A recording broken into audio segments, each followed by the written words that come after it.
We were dealt with a lot of, or faced with a lot of adversity and challenges tonight. Tony Carr goes down, some early foul trouble. Our guys still got to learn how to play with early foul trouble and not worry about fouling. I think some of our guys stopped playing as aggressively as I would have liked. But we found a way, and that's the making of a really good basketball team. I thought, obviously, Lamar, throughout the entire game, we knew that we could give him the ball and he could make some plays for us. And then Shep really stepped up. Talk about a kid who hasn't been stroking the ball the first couple of games, misses 2 free throws, and then he drills two threes. That's what a senior does. That's what a leader does. And then I look at the free throw line, and we've been shooting very good free throws. And for us to shoot 14 of 24, missed a couple front ends of 1-on-1s, we faced a lot of adversity, and good teams find ways to win. Pat, what's the prognosis, if you have one, on Tony? Right now, I just know an ankle sprain. The severity of it, I do not know, but I will be sure to give you that information as soon as I get it. Did he try to get back in the game? I think he could have. At the time, we were he wanted to. Let's just put it that way.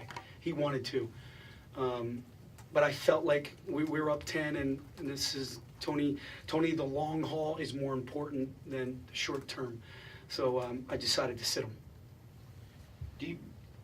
What do you think the team would have responded maybe in a situation like that last year as compared to what they did tonight? And how do you think Jamari played? Yeah, last year we were a little bit inconsistent. That's why it's a good question, but I don't want to talk about last year. But we were a little inconsistent, but now we're starting to respond. It's a big word I've been using. We're responding more to challenges and getting punched in the face and just coming back and making plays. So it was great to see us do that. I think Jamari gives us great pace and great speed. I thought he did a really good job on both ends of the floor. He really disrupted on defensive end. And then offensively, I thought he did some good things. He just missed a couple chippies. But that speed off the bench is really going to help us as we progress, and he's only going to get better because he's a competitive kid.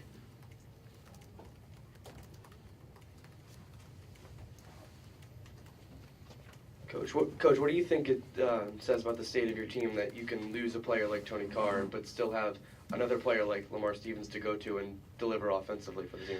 Yeah, it just shows that we have some players on this team. On any given night, anybody's going to step up. Last couple of games, it's been Tony, Lamar tonight, Chet with a big couple of threes there down the stretch. I thought Josh is playing really consistently. We didn't play our three-quarter as much because we didn't want to open up the floor to those 2 quick guards. But usually he gets his steals and, he really gets us going. But those guys are really stepping up for us. And again, it's only Mike's second game back. So as we get him in the flow of things, we got some options. Pat, wait in the back here. What do you see Mike's optimally, his minutes, when he's staying out of foul trouble? I'd like to see Mike between 25 and 28. I think that's where we got to get him to. I do think Satchel and Julian gave us some positive minutes, though. And, Satchel did some good things for us. Julian obviously did some good things, had some big-time rebounds for us at critical points in the game. So to be able to have that coming off the bench is a luxury for us. And we haven't had that in my tenure here. Pat, it seemed like they were a little more aggressive defensively than the first 2 teams you played. How do you think your guards reacted to that, and what challenges did that pose to you? Well, again, 15 turnovers is not what we're looking for. We knew they were going to play aggressive. They played aggressive versus Pitt. We knew that they were going to blitz ball screens.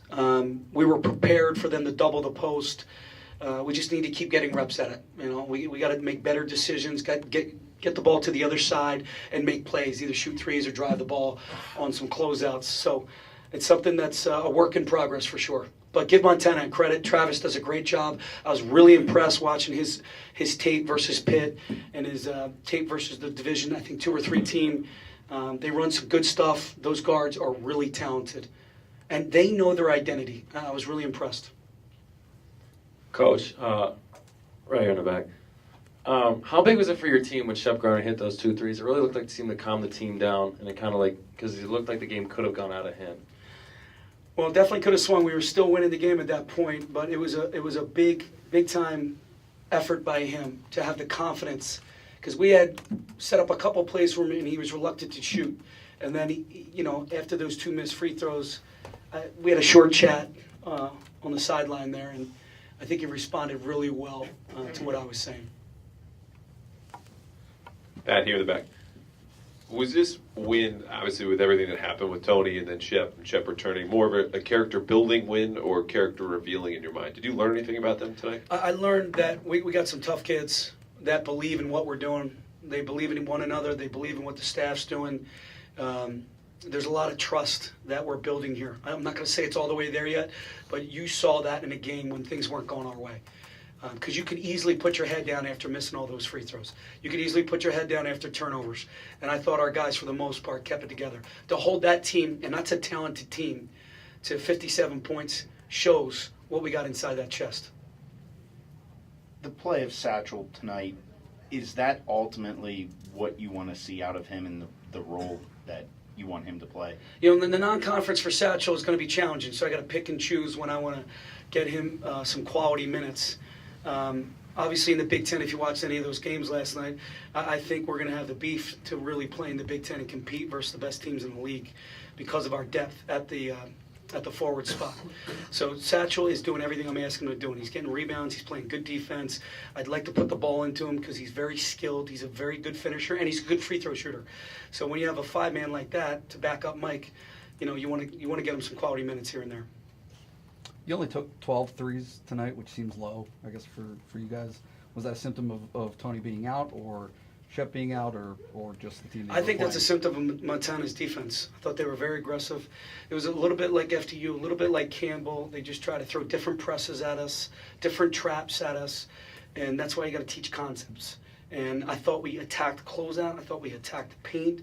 And we had 28 in the paint, which is very good. And we were getting to the free throw line. We've been getting to the free throw line. We just didn't make them tonight, and that's going to happen. That's why we got to rely on our defense and rebounding. You mentioned saving Tony for the long haul.